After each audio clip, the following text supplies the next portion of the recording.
এই সুন্দর ডিজাইনার ড্রেসটি আজকে তোমাদেরকে কাগজে সহজভাবে বুঝিয়ে দিব।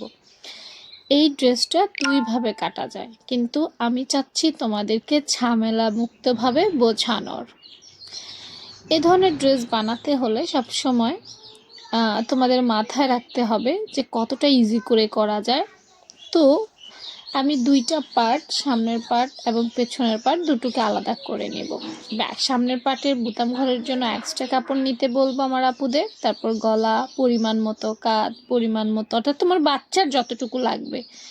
আর বডি পাশে হালকা একটু শেপ, নিচে কর্নারটা উঠাই দিবা, আর কোনো কাজ নেই। তারপর কেটে ফেলবা। ঠিক যতটা আপু সহজ করে দেখাচ্ছি ঠিক ততটাই, ঘের যতটুকু ততটুকু দিতে পারো। মাঝখান থেকে কেটে তারপর বোতাম ঘরের জন্য দুই পাশে বোটে সেলাই করে দিবা। এরপর দেখো কুচি, কাঁধের উপরে, বুকের সামনে থেকে কাঁধের উপরে কুচি দিতে হবে। এই জন্য তুমি সুন্দর করে ড্রয়িং করে নিতে পারো এবং কাপড়ে কুচিটা আলাদা করে কেটে সেলাই করে উল্টো করে বসাবা। তারপর এই পাশে আনলেই কুচিটা ঠিক এরকম হয়ে যাবে।